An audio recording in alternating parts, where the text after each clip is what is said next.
Ladies and gentlemen, welcome to episode 41 of Jordan and Drew, the Sports Crew. Basically, our Christmas special, as we are just 5 days away from the good old St. Mary, Jerry, Jolie holiday, whatever you want to say about it. Christmas is coming on the 25th. It is the 20th. As you are listening, I am Jordon Lawrenz, joined by the one and only Drew Skyberg, back home, fresh out of UW Milwaukee. How's it going? Going great. I got to go back Wednesday for one more final, but yeah, for now, I'm stationed at home. The home studio is back. Got the dual monitor set up now, and it's a lot of exciting. I mean, it's very exciting, and I'm looking forward to being home. Sweatshirt delivery January 2nd, as we say. That'll be fun. A full day affair, and yeah, it'll be fun.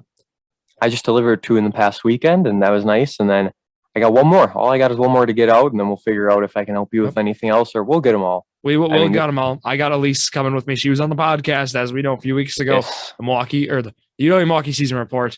And yeah, she'll help me deliver that day, so that'll be a lot of fun. So, speaking of, let's talk about it. Coming up, just about a week away, December 29th, we are going to the Quick Trip Holiday Face-Off at the Fiserv Forum. This is going to be huge. 4 hockey games over 2 days. Wisconsin is going to be there. We know on Tuesday, we're not going on Tuesday.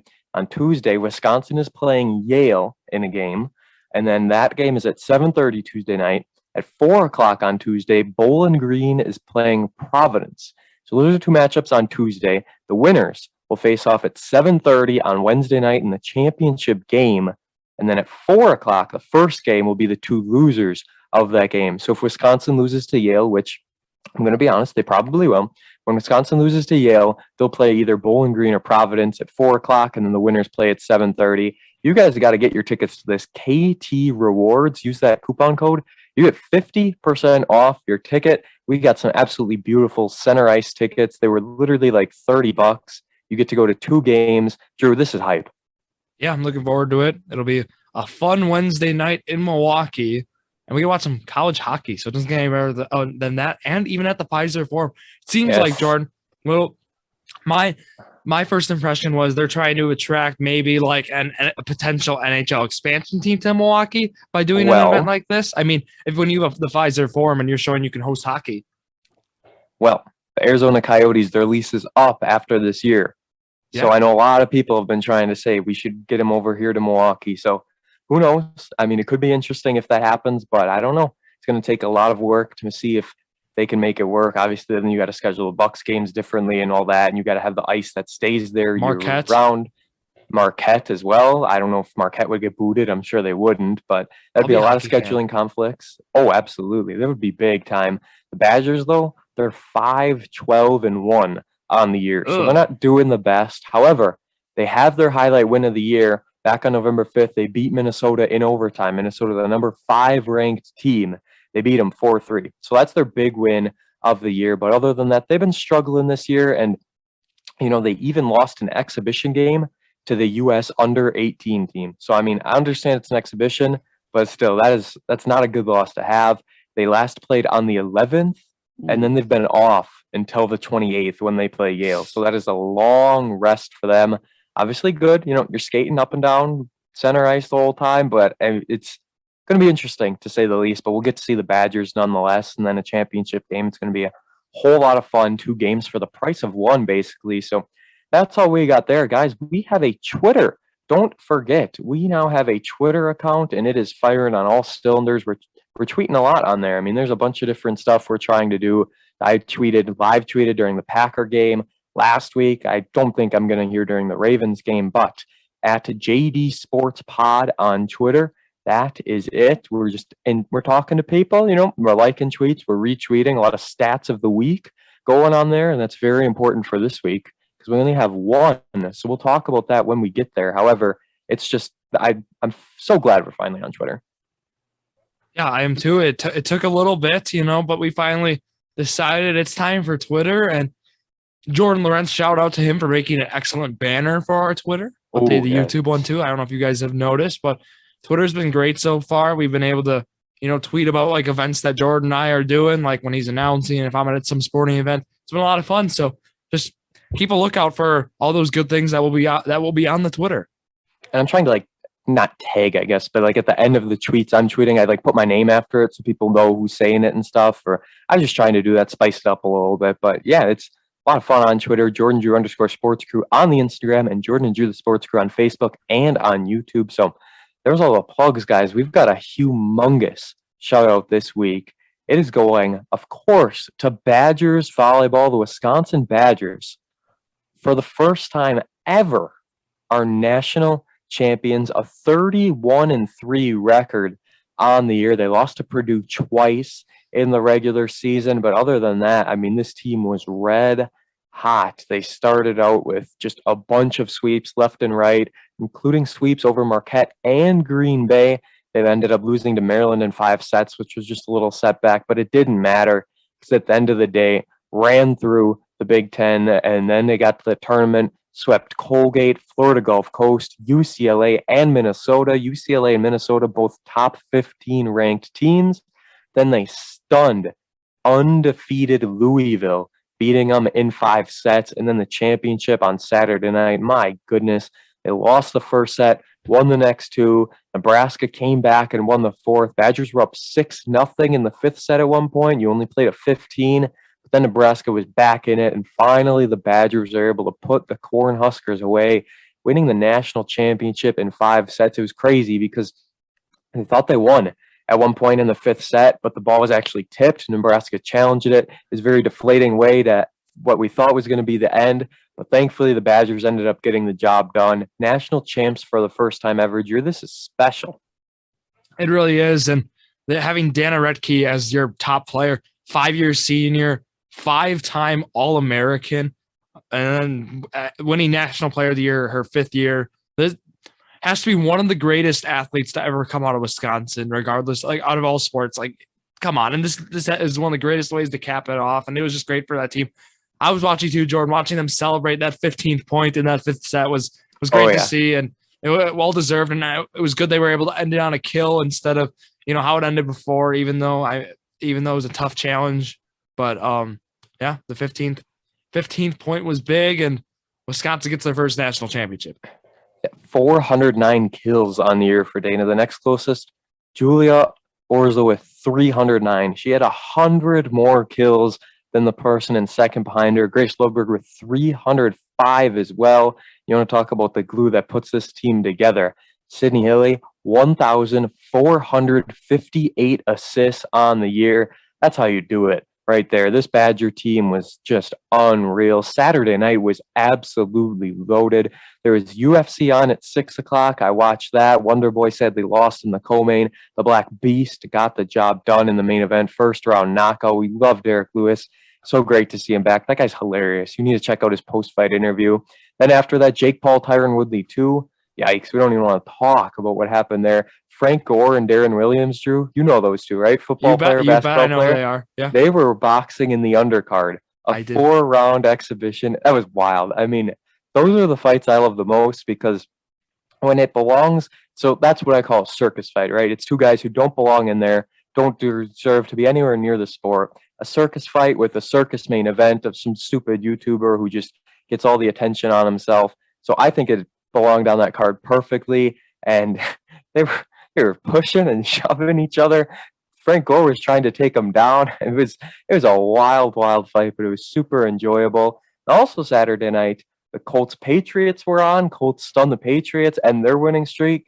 Badgers volleyball was on. It was a wild Saturday night. Bucks were on as well. They lost in overtime, right? No, they lost by 29 to the. Oh, then it was some other night. It was a crapper to the. It was 29 to the Caps, which we'll talk about. There's some problems going on. There were definitely some problems going on, but Saturday night was absolutely loaded and capped it all off with the Badgers volleyball win.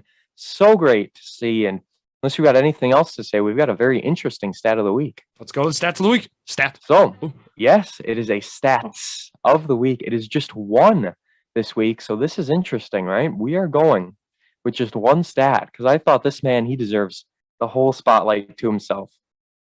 Western Kentucky, their quarterback is just unreal.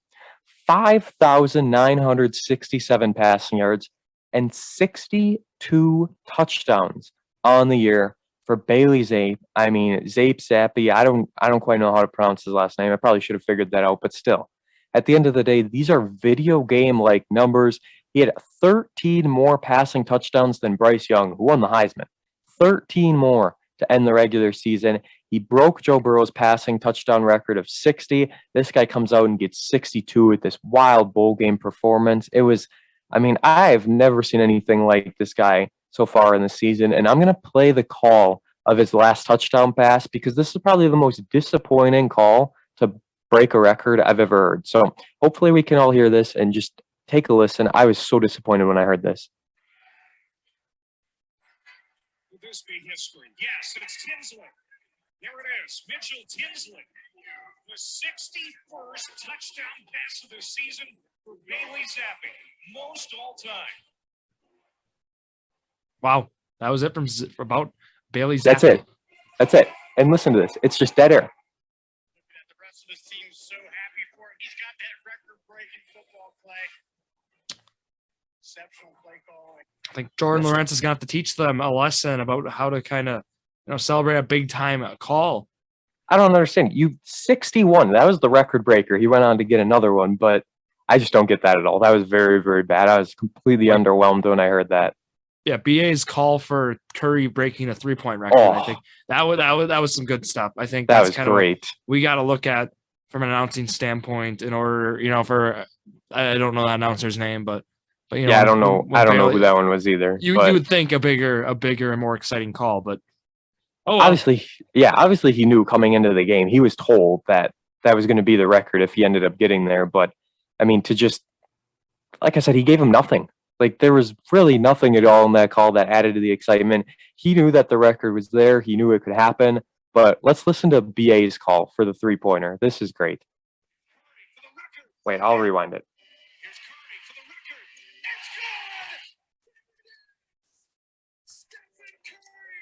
Milwaukee's lucky to have him. So great. We love BA, even though he's taking a little of a backseat. We got to put more clips on this show. These are great. I love this. So, yeah, anyways, let's just talk about this guy, what he did this year. I mean, their team, they were in the Boca Raton Bowl, which is whatever. It's a throwaway bowl game. But this is one of those where the kid's playing because he wants to go for it. So, on the year, 62-11. 62 touchdowns, 11 interceptions. Started the year, 424 passing yards, 7 touchdowns, 1 interception, 435 yards, 3-1, 365, 3-0, 488, 3-0, 523 yards in a 52-46 loss, 5 touchdowns, 1 interception, 397 with 5-1, 382, 3-0, 393 with 4-2, 281. A little disappointing here as they won 48-21. Just 281 yards with 4 touchdowns. Then he counters 482 yards, 5-1 again, 470 yards, 6-2, 328, 4-0. Then in the Conference USA Championship, they lost 49-41, but this man threw for 577 yards with 4 touchdowns and 2 interceptions, and then finishes in the bowl game a 59-38 win, 422 yards, 6 touchdowns, 0 interceptions. This man deserves all the praise for the stat of the week. Drew, like I said, these are video game numbers. Exactly. And I mean, I don't know what his draft stock's looking like as a quarterback in a mid-major conference, but he's certainly a guy, no matter where you're playing at the D1 level, he's still putting up numbers like that. He's certainly going to get some draft look at least for him. I would hope. I would hope he gets some buzz after a season like that. But obviously, like we said, smaller school, lesser conference, all of those things play into consideration, but still, even being a backup or a third stringer in the league if he could, who knows? So that wraps things up. Let's go to on this day, December 20th, 2021. Not a whole lot this week, and it's actually a lot of hockey ones. So my apologies if you're not into that. On this day, 1921, this was incredibly intriguing. The AL voted to return to the best of 7 World Series, while the NL votes best of 9. Judge Keensaw Mountain Landis cast deciding vote for best of 7. Could you imagine a best of 9 World Series? That would be awful. Yeah. Back then, I mean, I think it seemed like a good idea. I mean, baseball was like one of the bigger growing in sports, and now I can imagine, 'cause there's a lot of people. I mean, look, remember we talked all TV ratings, the World Series. Quite frankly, we saw kind of best of 7 almost seeming like too much in terms of audience. I even think in basketball, best of 7 is too much. I think best of 5 is perfect. I love best of 3, but that's why the Super Bowl is so special, because it's just one game. And that's all you got is that one thing. So obviously you can't do that in baseball with pitchers. You can't do that in basketball because shooters, they're going to have the hot hand, blah, blah, blah. But whatever. That was 100 years ago when they turned down a best of 9. On this day, 1966, the NBA awards the Seattle Supersonics a franchise for the 67-68 season. Now we got some hockey. On this day, 1981, Winnipeg left wing Doug Smale sets the NHL record by scoring just 4 seconds into the game. This is the fastest goal from an opening faceoff to the back of the net in history. It is later tied by Alex Malini and Brian Chauthier, but still 4 seconds into the game. Maybe we'll get to see that in some college hockey. One thing you always got to love about college hockey, it's a lot higher scoring. So like most of the time, you're not going to be seeing a 1-0 game. We'll be seeing like a 5-3, a 6-2, something like that. So we'll get the goals, which is good to see. On this day, 1983, the Islanders, New York Islanders, score their most goals versus the Pittsburgh Penguins. 11 goals they put up in that game. That's wild. And let's go 20 years ago today. On this day, 1991, the NHL grants permanent membership to the Tampa Bay Lightning, back-to-back Stanley Cup champs, and the Ottawa Senators. So I don't know if they were on like a lease or something stupid where they only got like 5 years or 10 years or something, but they got permanent membership 20 years ago today. Good for them as we now move to the weekly sports talk segment. And we're not going to talk about it for too long. However, COVID-19 virus, this pandemic is far from over. We're seeing hockey teams postpone their seasons until after Christmas, which is really concerning me for the Minnesota Wild. If they're fine right now, they aren't really having issues, but they're playing the St. Louis Blues on January 1st, New Year's Day, in the Target Center, or at the Target Field, I should say, New Year's Classic, this biggest game of the year. Man, I hope that happens, because if not, that would be a huge blow. I've been wanting to go to that game forever, but tickets are just insane, and to sit out in the cold, not worth it. But it's not only hockey where this virus is spreading. The NFL had to make changes in their recent protocols and stuff like that because over 100 players were going on the COVID list. The Browns are starting Nick Mullins, their third stringer. That game got pushed back to Monday. The Rams were out guys like OBJ. I mean, top players. Taylor Heineke. Washington lost their 2 quarterbacks. They had to go to a third stringer. It is not good. In the world of basketball, the Bucks, they're losing like everyone, it seems. Kyrie Irving just announced he's going to be back playing only road games. He's in health and safety protocols. I mean, Drew, this is bad time for sports right now. Yeah, if you really right now in the NBA or NFL, if you say a big name, I mean, there's chances they might be in the protocol. And right now we're seeing bad news. Also, I mean, just transitioning back kind of with the NBA, we saw the Bucks play the Cavs Saturday night. Sunday morning, guess what? The team the Cavaliers had 5 more players test for the virus. So, oh, good Lord. Shocker. And guess who the Bucks play? They played the Cavs last night. So it's just this is gonna spiral down. The Cavs actually had their postponement. Their game got postponed. That was supposed to be tonight. They were on a back-to-back. No, it was the Bulls that were like the first team to have games postponed, right? Yep. That was like a week ago. 3 postponements and now updates. Woj just tweeted there's number 4 now, Denver, Brooklyn. So oh boy, this is just going downhill right now. There's gonna be more postponements. I think we might see. I don't know what we're gonna see right now. They are struggling. I mean, especially the NFL, but NBA is worse right now. I'll be honest. We saw Kevin Durant enter the protocols. All the big names are in there. My fantasy basketball team right now is actually it's kind of funny because like every single star I drafted is in the they're out right now. I mean. I have De'Aaron Fox. He's out. I have Giannis. He's out. I just like 3 or 4 guys at least right now. All my top players, they're out. Which that's my dynasty league for fantasy football. My bench is like IR. My IR is full with 4 guys. I've got like 3 more guys on IR and like 5 or 6 are on the COVID list. I'm like, come on. Yeah, I'm in the consolation playoffs, but still, it's a problem. This is frustrating indeed. But hopefully, I mean, there's going to be some sort of protocol. I mean, we saw update more protocol for the NBA with like they really want more testing. There's going to be players are going to have to wear masks more, or like wherever, like on the bench. We're going to start seeing. Yeah, they did the same thing for NFL too. Like in the practice facilities and stuff. They're having to wear masks again and all that jazz. So not good. But yeah, we don't want to talk a lot about we want to inform, of course, about what's going on with the COVID thing, but this is something, we want to stick to our sports. So we're hoping that this can be addressed by both leagues. And right now, MLB's looking good. No COVID problems. Yeah, I saw that as well. I saw that same tweet. I wonder why.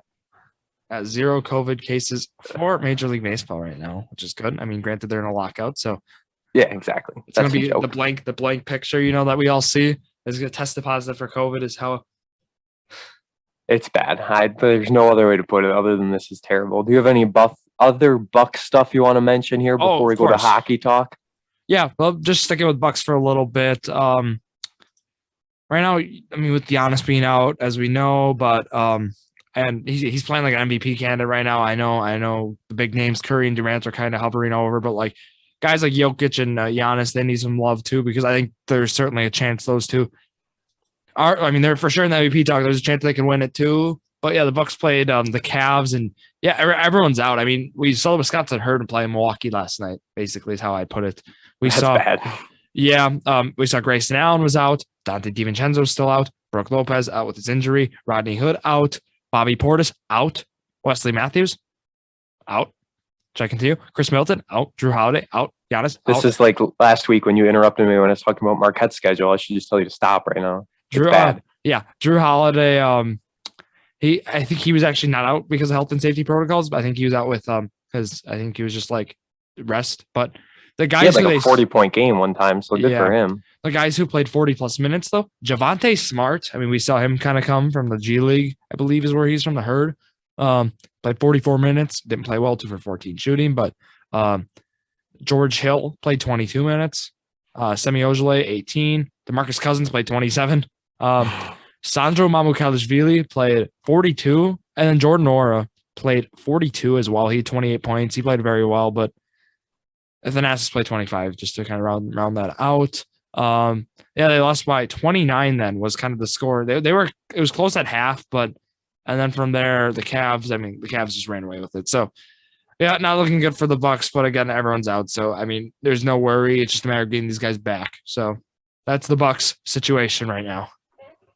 Let's move to the old college basketball. We'll save high school for last because we love to talk about our EWC and boys ships and girls and everything there. But college, Drew, you were at the UCLA game, Marquette. Feels like forever ago at this point. 67-56 loss for Marquette. They go down there, and then they just lost to Xavier, 80-71. So, they're losing close at least, and coming up tomorrow, actually, they've got UConn, so Connecticut, on the 21st at 8 o'clock. This is that tough stretch we talked about, and they're losing close, but I don't know how long this can last.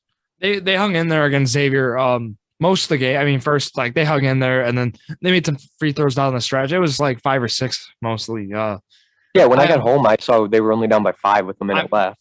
I'm not worried about Marquette. I think the way they're competing, let's be honest here. The games that Marquette have won this year, they weren't even projected to win some of these games. They were projected to lose to Kansas State. They won that. Illinois, of course, they won that. West Virginia, they beat them. They weren't even supposed to win that. I believe they played. It was in the tournament. They played Ole Miss. They beat them too. They beat schools that they weren't supposed to beat, and they've lost to schools they were supposed to lose to. So with that, they were not supposed to be where they're at. They're sitting at 8-3 right now. I believe 8-4. Let me check. They are sitting at 8-3 right now, it says, which I don't know if that's accurate. I think it's more. I think that's what I just saw, but I don't know. Because they've lost to St. Bonaventure, they've lost to Wisconsin, they've lost to UCLA, they lost to Xavier. So it's 8-4. So they haven't updated it yet. Okay. I don't know why. But yeah, weird. Yeah. But this team's sitting, the games are losing. They're still bracketology has them as one of the last 4 teams in. They're still projected to be in the tournament right now. Or part of last 8, I think. I think they're the second last 4 in, not the last. Sure. 4. So they're cross the fingers. They're looking right now still a tournament team based on their resume. So I'm not worried about this team. I just think, like you said, tough schedule coming up. They got to win these games. They got to beat Connecticut. They got to beat UConn. They got to beat St. John's, or at least they have to at least keep them close. But I'm looking forward to the schedule gets easier later in the year. Psych, not really. It's the Big East. So exactly. This isn't the Big Ten. You want to get to Georgetown. You want to get to DePaul. Like those are the schools that when you play, you got to be licking your chops. You cannot lose to DePaul. Don't lose to DePaul. That's always the thing at Marquette. But we're looking okay. Wisconsin, that we saw them kind of interesting too. Lost to Ohio State. They played that close game. That was a bad loss to OSU. They played a close game against some non-con game that shouldn't have been that close. Yeah, Nicholls State, they were down at the half, and I was like, what in the world is going on? And then they end up winning by 3, but... Yeah, they're unranked now. Yeah, rightfully so. Yeah, both teams, I still like Wisconsin and Marquette. I think they'll make the tournament. I think Wisconsin, with them beating Marquette, I think they're going to play better down the stretch. I think they'll be seeded maybe 1 or 2 spots at least ahead of Marquette. Maybe I'm thinking they're seated like a 7, maybe Marquette's like a 10, maybe, and that'd be pretty cool.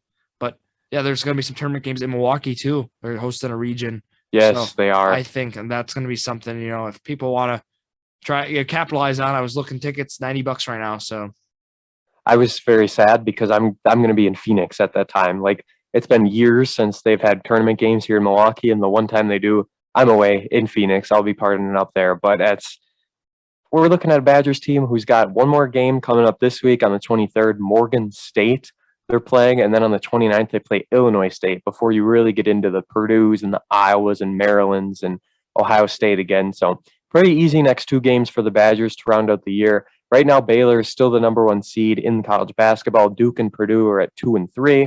Purdue's coming off a nice win. Baylor nearly lost, but they crawled their way back in it, almost losing to Oregon. Then you had UCLA 4, Gonzaga 5, Alabama, Kansas 6, 7, Arizona, Villanova, and USC in that order. Round out the 8, 9, and 10 spots. Big East, Seton Hall's ranked 16. UConn is ranked 20. So, I mean, the Marquette teams, Xavier they're up 20. in there. Yeah, Xavier's like 22, 23. So, yes, 22 as well. Yep. So, the Big East is a great conference. It always is for basketball. So, glad they're getting that national recognition too. That they are. So anything else there? Or are we going to do a little hockey talk? I'll time you. I'm going to get the timer out. 2 minutes. Good. It's on the clock. All right. Well, we're going to go a little different. Whenever you tell me to go, I'm ready. Okay. 3, 2, 1, go. Hockey talk. Let's do it. The Minnesota Wild still the number 1 team in the Central Division. Nashville Predators, they're close behind. The Wild are 19-8-2. They had a few games postponed, so they don't have as much as the Nashville Predators, who are 19-10-1. At this point in the season, but the Wild have lost 3 in a row and Nashville has won 7 in a row. So that is a little bit concerning as we look at Drew, your Seattle Kraken. I didn't get an update on them last time. That's because they were just on TNT. They're struggling. They are 10-17-3 overall. Golden Knights in that Pacific Division second at 19-11. Haven't lost an overtime game yet this year. So that's good to see. But as for the Minnesota Wild, like I said, they're playing the Blues, who are 3rd in their division at 17-8-5. The Wild still led by Kirill Kaprizov. No surprise at all. I was going to get a shirt of his when I was at Shields yesterday, a nice red Wild shirt, but I decided against it. He's got a 2-to-1 ratio from assists to goals. Ryan Hartman and Marcus Foligno lead the team in goals with 13. Eric Sneck, the only other player in double digits, with 11. You'll like this one. The plus-minus on Ryan Hartman is 22. So Ryan Hartman is having a tremendous season this year in hockey. That's the highest of the team. There's not too many players in negative, which is really, really good. Kaprizov has a 13. So does Foligno. But one of the things I wanted to talk about today is a little AHL. We're going to move down to the Milwaukee Admirals. They were a star team 2 years ago. They were going to win the Calder Cup, I believe is what it's called. But at the end of the day, COVID hit and the season shut down. The Admirals didn't play last year, so they played like a joint squad with Chicago, I want to say, or maybe it was Rockford, 1 and 2. I don't even know. But, oh man, this year they're struggling. They are 10-13-2. They have not been doing well at all, and it's a struggle to watch this team play so poorly when the Chicago Wolves are 24-1 on the year. 2 minutes. There you go. I ended it right there. I just wanted to mention the ads. Yeah, we love our Admirals. They play at the UW Milwaukee Panther Arena, so that's some good old Mecca. Ton of fun. Yes, the old Mecca indeed. So I think that's basically all we got here, because we're going to talk about a little football now before we get to our high school basketball. The college, well, I'll give it the official name. Jordan and Drew, the Sports Cruel Bowl Mania Challenge. 25 people have entered, and we have 9 bowl games completed so far. There is just one person sitting at the very bottom. That's good old Caden. He is 1-8 right now in the first 9 bowl games. Not a great start. Someone is 2-7. I'm in the category of 3-6. Devin, we love our Devin Argle. He's 4-5 right now, but there are 1, 2, 3, 4, 5, 6, 7 different people who are 5-4. That's tied for first place. Drew, you are in that category. Let's go. You are in the 5-4 to start. It's still very early in the bowl game stretch, but let's go over some of these bowl games. Tanner Regan, sadly, his Toledo lost the Bahamas Bowl 31-24. I picked Toledo in that game, had to support. Coastal Carolina beats Northern Illinois 47-41, a big-time shootout. These are high-scoring. Western Kentucky beat Appalachian State 59-38. Just 18% of people picked Western Kentucky, but they got the job done in there. Only 9% of people picked Middle Tennessee, but they won as well. So it is tough so far to get the right predictions. Jackson State, picked by 96% of the people, lost 31-10 to South Carolina State. Fresno State beat UTEP 31-24. UAB, picked by just 5% of people, shockingly defeats BYU 31-28. I caught the fourth quarter of that game. Eastern Michigan loses to Liberty 56-20. Then we got a few more here as Utah State beats Oregon State 24-13. Number 23 ranked Louisiana beats Marshall 36-21. And we've got a bowl game tonight as Tulsa, 6-6 on the year, takes on Old Dominion. Both teams are 6-6, but 84% of the general population has picked Tulsa. I don't know if you have any comments on any of the bowl games or the standings or anything like that. Well, I'm happy I'm in first right now. Again, like you said, it's early. There's certainly some time for other people to take a spot, but it's looking good right now. For myself, maybe I can win our prize. Maybe. That would be kind of awesome, right? Yeah. You win the prize that we donate. You finish second or something like that. That would be kind of funny. But yeah, there you go. There's a lot of time left, to say the least. And we're going to look now. We're going to move up to the NFL. I wanted to ask you, we're not going to preview Packers-Ravens. That's a blowout. We all know what's happening there. We're not going to preview any of these games that got postponed to tonight or Tuesday night. We're not going to do that, but we will have, not exactly sure when it's going up, but maybe Wednesday or Thursday, we will have our Fantasy League, the Pod League, Fantasy Football Playoff Preview. Maybe Drew will be on it. Maybe it'll be just me, but it'll just be a nice short 5, 10, 15-minute preview talking about our playoffs coming up just to get everyone hooked up and ready for the season. But here we go, guys. The NFL.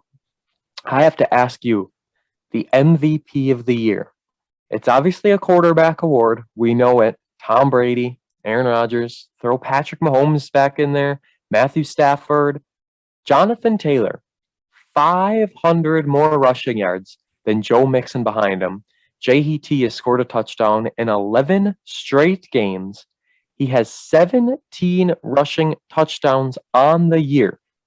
Do you think that there is a chance that JT wins the Heisman, or not the Heisman, the NFL MVP award this year?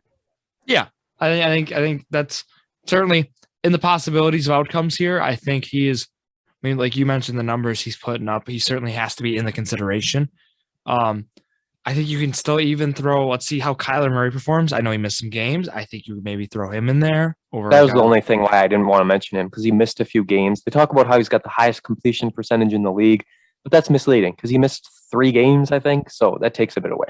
It's tough, yeah. And then, of course, Rodgers missed a game for COVID. I don't think, I mean, they say Vegas says Tom Brady is the front runner. I don't think that's going to happen. I mean, I hope it doesn't. Not.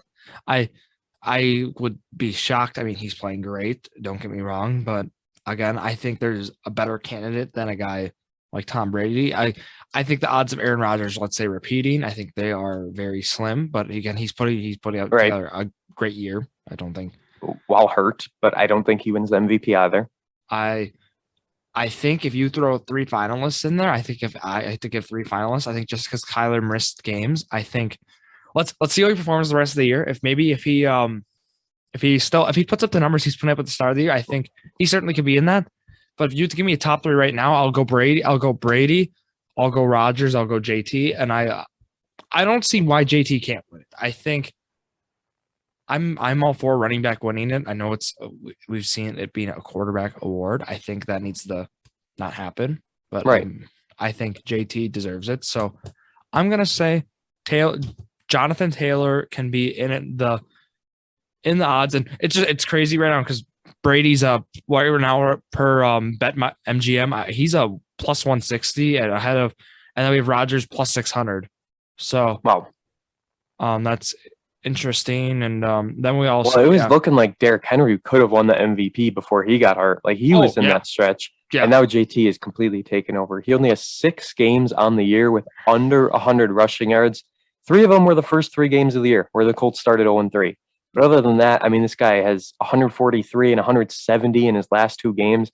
Coming off that Buffalo game, 185 yards with 4 touchdowns. I mean, he's just a monster. 5 total touchdowns because he had a receiving one as well. Yeah. So let's go with, let's say JT can be a finalist with guys like Brady and Rogers. How about that? I mean, and then we'll just take it from there. We'll see how the end of the year how it fares. But I'm all for a running back winning an MVP this year. I think I completely agree. Where it matters. I think it should. And obviously, we know it's not going to be Derrick Henry. Derrick Henry is still 4th in the league in rushing, and he's been out for all these weeks. I mean, just to show you how well he has been doing. So we're going to debut a new segment here on the podcast, the Bet of the Week. This is going to be fun. So bouncing off our Journey to a Million special on Friday that you guys have to listen to each and every Friday, Zach, Drew, and Jared did their Journey to a Million, starting with $10 and doing all the parlays and fun things. So there's going to be 2 separate bets. We're not going to do 2 of them every week. However, this week we are doing 2 bets because I wanted to introduce both of them. So one will be in a high school. We'll talk about it there. But this other one is what I like to call a long bet. A long bet. It is something that happens for more than just a week, right? Urban Meyer just got fired. We're not going to sit here and talk about that. It's been talked about enough. But our first ever long bet, Drew. Will the Jags win over or under 1.5 games the rest of the season? Keep in mind, interim head coach, right? And they have Houston and the Jets in their next 2 weeks. Then they've got the Patriots and Colts. But I've put it at 1.5. Do you think that they win over or under? I'll go bold. I'll take the over there. I'll say that I think, interim head coach, I think that's motivation. I really do. I think with Urban Meyer out, I think certainly that's going to be something players can play off of, and hopefully we can see them win the over 1.5 games. I think they're more locks of the week because we're not really betting on these, but I do agree. Right. I don't mind what to say. Yeah. But yeah, I'll take 1.5 over lock. I was going to do it as well. So we'll know by now if they beat the Texans or not. We're recording before all the games are going on Sunday. So Texans and Jets the next 2 weeks, I think they have more than a capable shot of getting the job done. And I'm also going to take the over. So this isn't like the Brewers where we can't pick the same. If we want to do it, we can. So Jags winning over 1.5 games the rest of the year. If they do win 2, that'll tie what they had with Urban Meyer as the head coach. And they got the schedule right now to do it. So that's our first ever long bet. We'll get into our other normal bet here coming up. Are we going right to high school now to end the episode, or you got any other football comments? Let's go to high school. Let's do it. So I do want to talk about the Ships real quick before we get into the EWC. We'll talk about the Ships and Luther. The Lincoln boys are now an even 500 on the year, coming off an absolutely heartbreaking overtime loss to Bayport. That was on the 14th, so nearly a week ago today. They were up 19-6 in that game. Then Bayport was coming back. They took a lead in the first half, but it was still Ships dominating, doing their, I shouldn't say dominating, but they were doing their thing. They were looking good. A minute left to go. This game's tie at 68, I want to say. I think it's tied at 68. Minute left. Ships have the ball. They hold it for 40 seconds. Call timeout. 20 seconds left to go. They can't get the ball in on the inbound. They call timeout. So they had 1 timeout left. 20 seconds left to get the ball in. With 6 seconds left to go, Gage Cornell charges inside and gets fouled. So there's 6 seconds left on the clock. And Gage Cornell misses both free throws. Bayport calls their timeout. They adjust, and they miss a jumper that nearly went in. And it was about a 10-foot jumper from the right side of the hoop, kind of in the corner, nearly went in off the glass. We go to overtime. Ships end up losing by 5. Could have been 8, but Mattis made a 3 at the buzzer. That didn't really matter. So they lose by 5 to Bayport and then lose by 17 to De Pere. Ships had a very, very slow start. And this De Pere team, they averaged 5.8 turnovers a game coming in. I think they had 18 or 16 or something like that. They did not play their best ball whatsoever. Ships end up losing by 17 here in this one. And now they've got 11 days off because they host Sussex, Hamilton, and then head to Madison Memorial. So another set of interesting games, tough little stretch for this team. But yeah, it was just, I don't know if you need to comment on the Ships at all, but a heartbreaking loss to Bayport. I got to watch the Ships play in person, before I can really assess that team. I'm more than willing to over this month break I got. So when we talk EWC, I'll talk about some games I'll be at. So. And now with the Ships girls real quick, they haven't won since that Sheboygan South win, 58-53 on the 9th. But tomorrow they've got a better chance than ever to get another win on the year as they head to Oshkosh North. I know it's a road game, but Oshkosh North is just 1-7 on the year, only one win. And the Ships beat Sheboygan South and beat Green Bay East pretty handily. That Green Bay East game, that was wild. But I think the Ships girls have a win on their pocket. Then they're off until January 4th. So there's that for those. Let's go to the old Manitowoc Lutheran set here as we go to the Big East North section. Staying on girls, they're 4-4. So the Lutheran girls are right at 500. Coach Mike Benke coming off a rough loss to St. Mary Catholic, 65-23. But St. Mary Catholic is 8-1 on the year. So not a whole lot of shame in that loss. And they're in a stretch right now. Won the first 2 games, lost the next 2. Win, loss, win, loss. So certainly they're going to win their next game, and then they're going to lose to Roncalli, but I don't think they'll lose to Roncalli. So I think they'll break that streak. They'll win the next 2, maybe even win the next 4. They got Elko Lake, Glenbeulah, Roncalli, TR, and Hilbert. So you never know what could happen for the Lutheran girls in the standings right now. They're 1-3 in conference, so they're near the bottom. Elko Lake, Glenbeulah has yet to win a game. Howards Grove and Mishicot, as you would expect, 4-0 in the top of the standings. Any comments at all on the girls Lutheran? The standings? Nope, nothing. No, I didn't think so either. Lutheran boys, Sho Fukasawa here, he's our guy, right? But this Lutheran team's 2-5. I mean, they have a rough start to the year. They lost quite a few guys. Ethan Menges, I don't think he's back yet. I don't know for sure. Let me see if he... Yeah, it says 0 minutes in the most recent game online. So he's still not back. He will be a huge boost for him when he does get back. Back-to-back losses to Roncalli and Cedar Grove, Belgium. Started the season 1-4. Then they beat Mishicot, and now they've lost their next 2. Tonight, they host St. Mary Catholic. So get your on over to Lancer Circle as we take a look at the Big East North standings, spearheaded by Reedsville, 5-0, unbeaten on the year. Mishicot and Hilbert both 0-5. This is a top-heavy conference right now. Reedsville 5-0, St. Mary Catholic 4-1, Elko Lake, Glenbeulah, and Howards Grove 3-2, Lutheran 1-4, Hilbert and Mishicot 0-5. So that's the Big East North. Any Lutheran comments, or is it time for the EWC? Let's get to the Eastern Wisconsin Conference.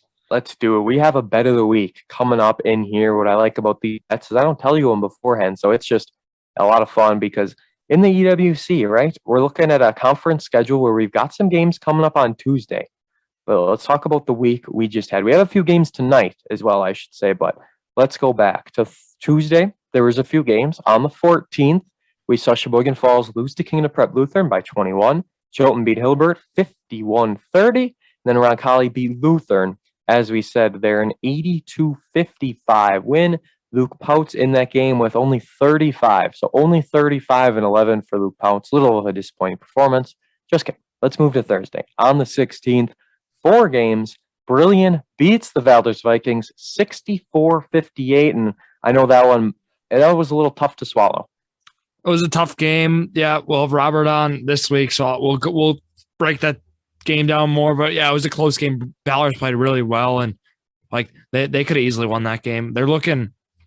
It's tough right now because, like Valders sitting at 2-2 in conference, they could have easily beat Kiel and Brilliant. Both those games, they were in it the whole game. So I don't think their record right now defies them with being 2-2 in conference. I think they're better than that Kiel team. I still do. I will stand by that. I think they still sit as a third team. I'll be at their game. They play Roncalli Tuesday, so we'll be talking about that game too on the podcast. with Robert Schimmick. So I'll be able to kind of that game. I think if you're able to, hold Pouts, you can win that game considering, Pouts averaging 34 and 18. Like he's got it right now. His stats, he's averaging more. I'm looking Pierce Arns 18.4, Lawrenz 18.2. He's averaging 16 points a game more than Lawrenz. And then also looking at it, he is averaging or he's 13 rebounds a game. I don't know if I said that right, but yeah, he's 34 and 13. He's averaging more rebounds than Lawrenz as well. So he's playing like a conference player of the year right now. Player of the year for sure, no doubt about it in my mind. Chilton beats New Holstein 86-68, so they're flipping the numbers there. And then Roncalli 85-47 win over Sheboygan Falls, and Luke Pouts had 32 and 11 in that game. It seems like 11 is the magic number for rebounds. So that was that. Then this past Saturday, just a few days ago, we saw TR and Destiny, it says, but I don't have a score for that game. So I don't know what happened on the 18th. It doesn't show a score at all. Never even heard of Destiny High School, but tonight, let's talk about the standings real quick before we get to what's coming up here in the week. 2 games happening tonight on Monday, the 20th. But Brilliant, Kiel, and Roncalli, all 4-0 right now. Brilliant 8-0, Roncalli 6-0, Kiel 6-1. This is a great EWC standings right now. Can't wait until those teams play each other. Valders is 2-2, like you said before. They're right in the middle of it all.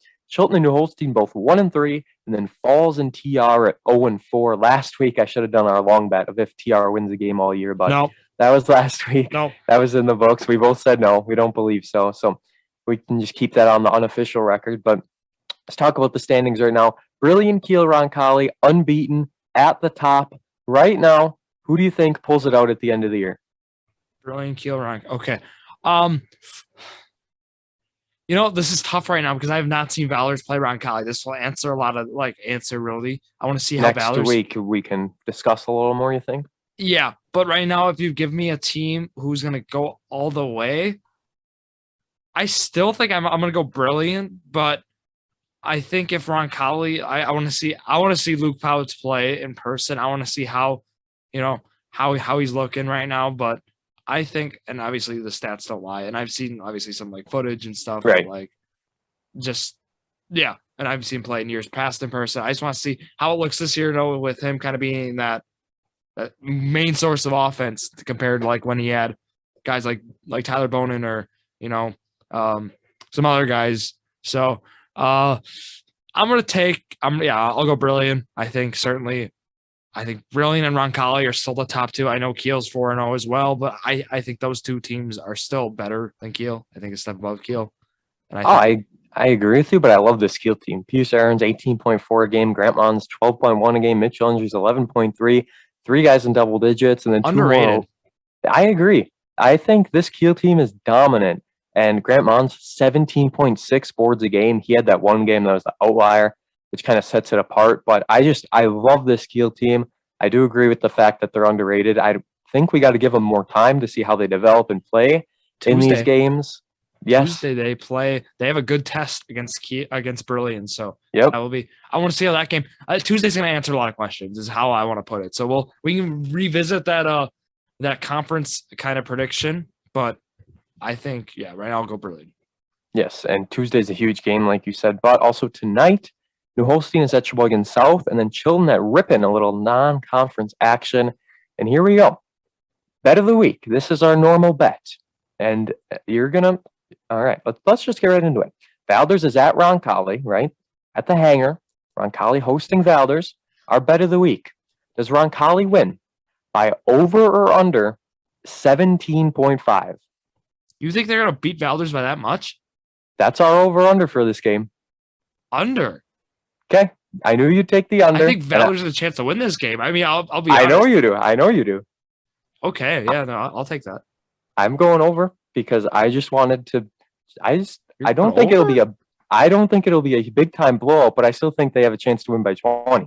I know you love your Vikings. Cole Hovey's averaging 17 and 14. And then you got a guy like Jackson Olsen, and then they shot lights out. Are you underestimating the Roncalli defense right now? I don't think I am because I know Roncalli's defense is great, but again, you watched them play New Holstein, if I'm not mistaken. I think that was one game. Yeah, New Holstein is significantly worse than these top 4 teams in the conference in Valdez, Roncalli, Kiel, and Brilliant. So I'm gonna say, I think they're gonna hang with them. I don't know how well they're gonna hang with them, but if they lose the game, I think it can balloon out to something. I can balloon out to like 11-point loss with some free throws at the end. You know what I'm saying? Sure. But I think they are certainly. I think we're going to get a good first half at least. I think it'll be. Yeah, I agree. I think it'll be close right away or it could even be one of those things where Roncalli jumps out with a big start or Valdez, right? And then it evens out in the first half, and then the second half we really see who wants it more. And that's what we saw against Brilliant. Brilliant and Valdez. I mean, Valdez bounced out to a nice lead. Brilliant came back a little bit. Valdez kept the lead, and then it was back and forth, and then finally Brilliant took control with 2-3 minutes left in the game. So maybe something like that we see. Very well could. I was going to set it at 12.5 at first, and I said, no, I'm going to move it up a bit more. So that was my own line, made it myself, and I'm gonna stand by it. I think Roncalli does get the job done by around 20. Just kind of bold, but I'm sticking with it. They are hot right now, and they are, I don't know. Hot take, too. It is. I'll die by it, though. I don't really care. Brilliant at Kiel. That's the other game we mentioned. TR at New Holstein. That'll be a fun one. Get TR a win, maybe? I don't know. No, and then New Holstein by 20. By 20. Oh, okay. And then Chilton is at Falls to round off the action. And then they're off until the 27th. So they don't have any more games, obviously, with Christmas being there. But yeah, that's what we got. In the girls' standings, we'll check it out real quick. Brilliant Kiel, New Holstein, all 4-1. So that's what we got in the world of EWC girls basketball. 4 games tonight. Denmark at Brilliant, Shicon at Roncalli, New Holstein at Fox Valley Lutheran, and Port Washington at Sheboygan Falls. 7:30 start for that Falls game. My goodness. But that's what we got. You got any other final comments? Yeah, something quickly here. Well, I'll be at Alumni Pep Band is Thursday night at Valdez, so that's a girls' game. So I'll be at a girls' game this year. I'll do my part. I'll watch a Valdez girls' game, see how they do. We'll be able to report back kind of how they look as a team. But yeah, they're sitting 3-2, middle of the conference. Looking all right. I mean, we had them, I believe, at 5th at the start of the year. I think 4th is going to be like their ceiling right now because they're not as good as that New Holstein, Kiel, or Brilliant, but certainly they have a chance, to. I think they can. Like, they only lost to Brilliant by 7, so like we have to I mean, they certainly could leap up into that 2 or 3 spot, I think, but I'm thinking more of a 4 kind of spot. Olivia Hurl is averaging 25 and 11 still. I still think, regardless, I think right now she's Conference Player of the Year, unless we see that number still go down more, even though Chilton is 3-2 in conference, 5-4 overall. I think regardless of that, I think you still have to acknowledge the stats she's putting up. And obviously, people like Megan Schumann, Grace Chisel, I think they're also candidates with averaging around 20 a game as well, being 4 teams that are kind of competing more in the conference race, but we'll have to wait and see. Trivia wheel has once again landed on Drew's choice. Is insane. This is unheard of. It never landed on it, and now this entire season 4, it's going to keep landing on it. So, your categories: you're 9 of 15, not a bad start. 4 of 5 on the MLB stadiums, 3 of 5 on the college, and the Thanksgiving one we had in there as well. We've got football games prior to 2000, football video games. Then we got defunct sports leagues and the good old-fashioned grab bag where it's just random stuff this time. Grab bag. All right, let's do it. So this is, if this thing lands on Drew's choice again, this is going to be wild. But our next question, a little outdated at the time, but still be pretty obvious. Who is the new head coach of LSU football? Oh, boy. Do you remember what team he came from at least? Is it the guy who came from? Is it Lincoln Riley? Nope. That was different. I don't know who it is. Brian Kelly came from Notre Dame. Big hoopla because he was leaving them in the middle of the season. But it was more timely when I wrote it, so it didn't really hold up. Next question. This is right up your alley. Name one of the 2 hitting coaches the Brewers hired. Ozzie Timmons and Connor Dawson. There you go. I knew you could probably get them both. That probably should have been first. Next question. This is to see how well your memory is. Who won the Stanley Cup last year? Tampa Bay Lightning. There you go. That was fantastic. Back to back. Yes, back to back. I think I mentioned that earlier in the episode, actually. But hey, I put the Seattle Kraken in the options if you needed them, because that would have just been my throwaway one in there. Next question. Cam Newton notably played for what college? Oh, I had to go through my names now. I know what it is because I saw. Ooh, do I know? He won the Heisman there. It was like 2011, 2010. How do I? I've got options if you need them, but I'll you can get a guess first. I'll take options. Just throw out a wild guess first. I was gonna say like LSU, but it's not. It's not. It is an SEC team. Okay, so that narrows it down a bit. Is it Auburn? Is it Georgia? Or is it Alabama? Is it Auburn? It is Auburn. Yeah, I knew it was down there. Yep. He played for Florida for a year, I'm pretty sure I saw, before he moved to Auburn, and that was really where he was. So, final question. We rounded off with Bucks. You're 3 of 4 right now. This is going to be to test your NBA knowledge.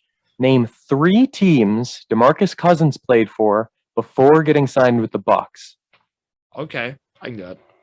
We start with the Kings. Yep, that was the first one. Warriors.